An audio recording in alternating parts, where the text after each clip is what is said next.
Hey, what is up, guys? It's Falako here. Welcome back to another reaction video. Today we're reacting to What If We Have a Nuclear War by ASAP Science. The link to the original video will be down in the description down below. And if you guys want to request for any more videos for me to react to, make sure you comment them down below as well. And without further ado, let's get all up in this, boy. 70 years ago, the nuclear bombs dropped over Hiroshima and Nagasaki exploded and to this day remain the only use of nuclear weapons for warfare.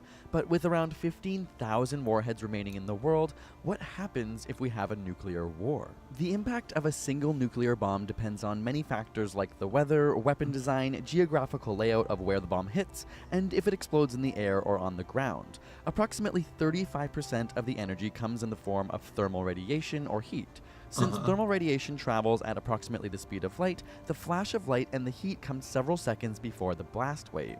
And this causes flash blindness to anyone looking, a temporary blindness of a few minutes. With a 1 megaton bomb, which is 80 times larger than the Hiroshima bomb, but much smaller than many modern nuclear weapons, those 21 kilometers away would experience flash blindness on a clear day, and even up to 85 kilometers away on a clear night.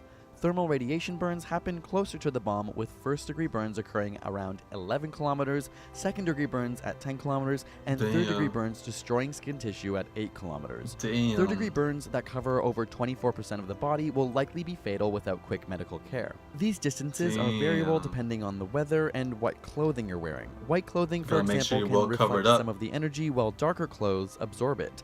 At its center, the Hiroshima explosion was estimated to be 300,000 degrees Celsius, which is over 300 times hotter than the temperature bodies are cremated at. This intense heat reduces a body to its basic elements. The radiation from the blast also behaves like sunlight, so objects cast shadows where the radiation doesn't directly hit. But most of the energy released in a nuclear explosion is in the blast, which drives air away from the site of the explosion, creating a sudden change in air pressure that can crush objects or knock them down. If we use a 1 megaton bomb as an example again, within a 6-kilometer radius, there would be an estimated 180 tons of force on the wall of every 2-story building, with wind speeds of 255 kilometers an hour. Within a 1-kilometer radius, the peak pressure is 4 times greater, and wind speeds reach 756 kilometers an hour. The human body can endure this amount of pressure, however, the winds would create fatal collisions with nearby objects, so deaths would largely be from collapsed buildings. All this at 1 megaton. Compare that with the largest nuclear bomb ever detonated, the 50 megaton Tsar Bomba dropped on an isolated island in Russia, and you're looking at 3,333 Hiroshima bombs combined. If you happen to survive all this, now you have to worry about radiation. Now, not all radiation is harmful. We're exposed to different forms of radiation every day, like our phones, but ionizing radiation at the center of a nuclear bomb has enough energy to rip electrons from atoms. But the amount of radiation you encounter is greatly affected by whether you're outside or inside, in a wooden structure or a cement structure, and so on. Exposure to 600 REM radiation has a 90% chance of creating fatal illness, while a dose of 450 REM is estimated to create a fatal dose within half of those affected.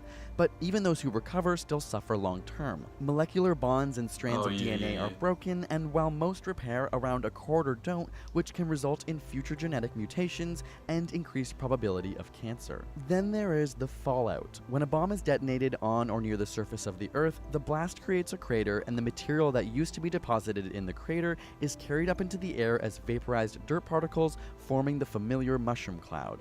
These particles become radioactive and eventually condense and come back down as fallout. Depending on wind conditions, radioactive fallout can travel for hundreds of miles. And though it can fall in the form of black rain, for the most part you can't detect fallout with your senses. Luckily, fallout radiation decays fairly quickly, and within 2 weeks, material will have declined to about 1% of its initial radiation level. But you would have to stay in a shelter until then. So what if a multi-bomb nuclear war broke out? A recent study imagined what 100 detonated warheads, the approximate size of a Hiroshima bomb, would look like if India and Pakistan went to war. These two nations have relatively small stockpiles of weapons compared to countries like the US, Russia, and China. However, this would still do huge damage. After the nuclear exchange, 5 megatons of black carbon would immediately enter the atmosphere, causing global temperatures to fall and receive 9% less rain annually. Though these changes sound small, they could be enough to trigger crop failures and famine. A separate study estimated 2 billion people would starve in the wake of a 100 A-bomb war. So what should you do? We created a video called How to Survive a Nuclear War that looks into strategies for safety in the event of a nuclear bomb near you, which you can click on here to check out. Don't forget to subscribe for more. Y'all gotta buy a bomb shelter and a radiation suit. You'll be straight, and some food and water. That's all you need. Food, water, a shelter, radiation suit, and that's it. And and that's it. You'll be straight. But yeah, guys, if you guys liked the video, if you found it interesting, you found it very educational, make sure you guys give it a like, make sure you guys comment, and make sure you guys subscribe, and I'll see you guys next time. Peace.